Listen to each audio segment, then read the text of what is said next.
This game is not good. Originally, I was going to continue working my way through reviewing the Transformers games of my childhood, but the PS2 emulator didn't like a certain thick boy.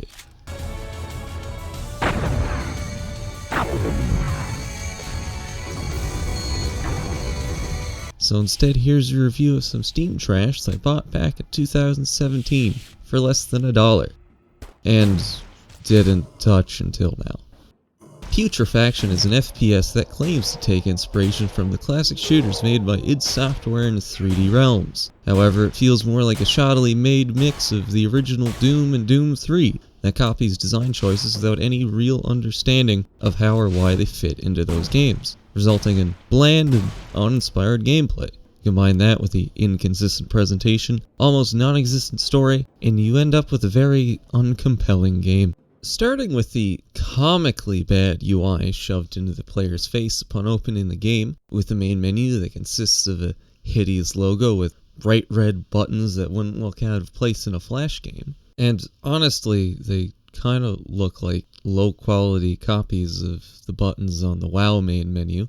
The settings menus, while perfectly functional, match the amateurish main menu, with buttons that don't line up with each other and spill out over the menu's border.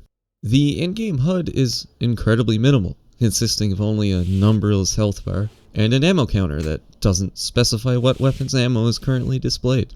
And for whatever reason, these two indicators are found on the exact opposite corners of the screen, with the health on the top left and ammo on the bottom right. Normally this is perfectly fine. However, Putrefaction left space in between the ammo counter and the bar that shows the secondary fire charge for the health bar to fit, leaving a pointless blank space between the two bars. And for some reason, that secondary fire bar is only used for one weapon. Aside from the first loading screen, which is the only place that the story appears in the game, all the loading screens consist of nothing more than a loading bar, which is just an extremely stretched out menu button, and a fucking bare-assed concrete wall. It's so bland that my recording indicator breaks up the monotony and makes the screen more visually interesting. After the level finishes loading, you start it by clicking the oddly placed start button that's aligned with nothing in particular, and is actually misaligned with the next button when the story snippet is present. The text also leaves a lot to be desired. A lot of the text is bright white, and is in what looks like a default Windows font, making it feel bland and out of place in a game's UI.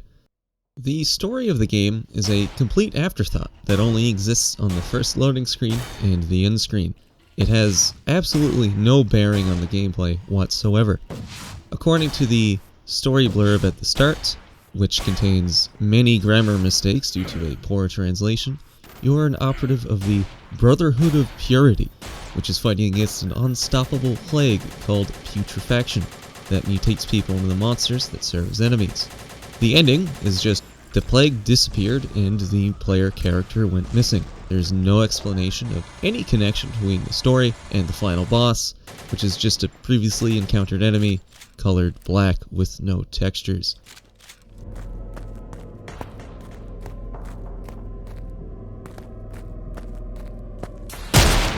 The graphics are alright, considering it's an indie game made by one person who didn't check his work. The textures are serviceable, enemies have distinct models making them easy to identify, and the game makes good use of the Unity engine's lighting effects, but the visual quality quickly falls apart. The weapon models are strange and don't fit the setting of the near future, and the weapon animations are so comically floaty that they instantly ruin the chilling atmosphere as soon as it's established.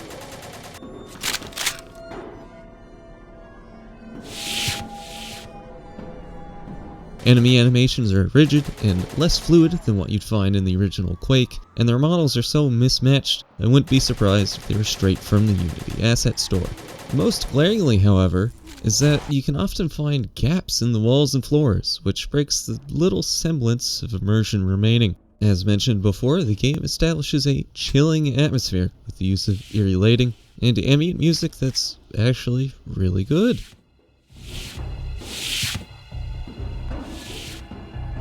That the animations immediately destroy, and the gameplay doesn't do much to mitigate that. Most of the enemy encounters consist of walking into an empty room or hallway. Then the exit gets blocked off and enemies begin pouring out of monster closets, or spawning in plain view, sometimes on top of you.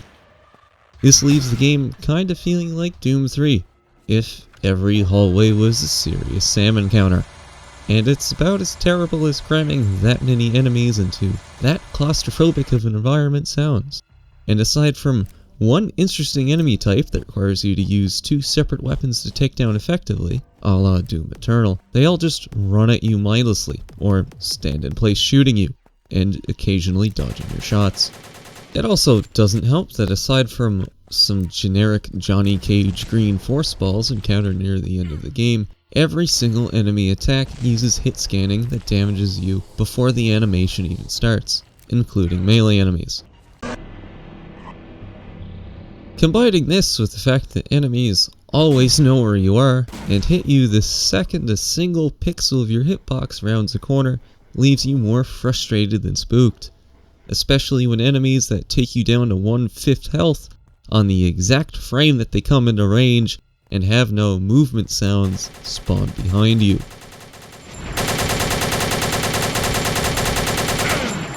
During the final boss. Speaking of the boss fights, which the Steam page advertises as a main feature, are very poorly made, to the point that they're somehow worse than the rest of the game. The first boss is a giant Rancor-like creature that you spam rockets at until it dies, while avoiding a melee attack that kills you in one hit, from across the room. The second and final boss is a somewhat unique one, and actually has multiple phases, but is complete bullshit. During the first phase, the boss follows you around trying to melee you, and you have to kite it into floating orbs that stun it when shot, then spam it with rockets like the last one. When kiting the boss, it also leaves behind a trail of shadows that damage you over time when you stand in them, and they kill you almost instantly. They also still deal damage after their visual effect despawns. It's also worth noting that the floating orbs feel like they spawn in and move randomly, making the damage you can deal to the boss inconsistent. During the second phase, the boss copies the one interesting enemy in the game, which floats around shooting lasers with the shield that you need to strip using the freeze gun, then switch to a different weapon to deal damage. In the final and most frustrating phase, the boss runs around shooting lasers, while spawning the aforementioned quiet enemies that deal insane damage in one frame behind you. Copying the encounter that happened in the room immediately before the boss. After killing the boss, he lazily flops onto the ground.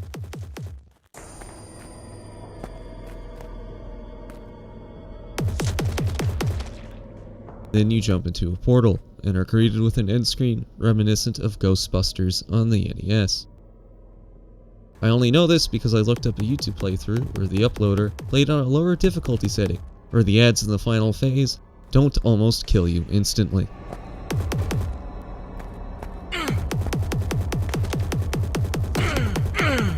While the enemies and bosses being mindless and boring to fight is a big issue, some enjoyment could still be found if the weapons were satisfying to use. Putrefaction's weapons are not satisfying to use.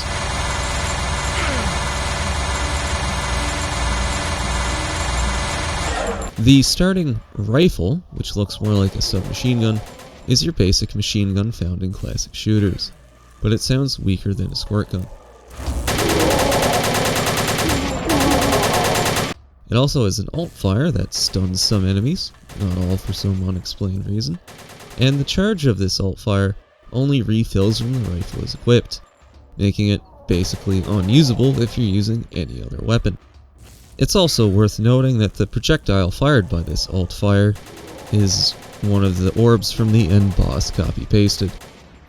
The second gun you get your hands on is a bog standard shotgun that looks way too short and has extremely floaty animations.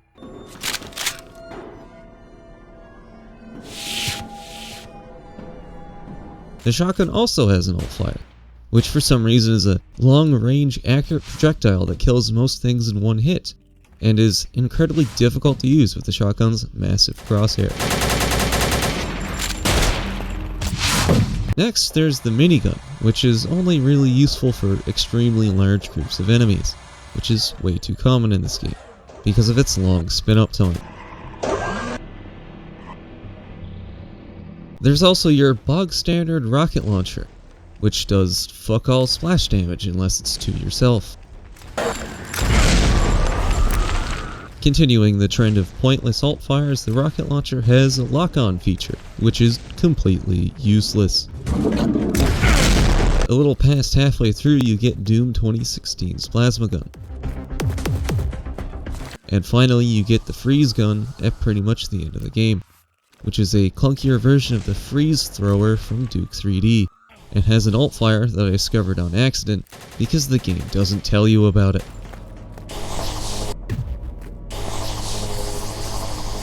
There's also a fire axe for a melee weapon that's pretty much pointless because it's slow and barely does any damage. To conclude, the game has a comically bad UI, serviceable graphics, an inconsistent atmosphere, along with bland and frustrating enemies, as well as unsatisfying weapons. It may be worth the price of less than $1, but it sure as hell isn't worth the time it takes to play, even though it's so short that Steam measured my time played in minutes, including sections I replayed to get more footage.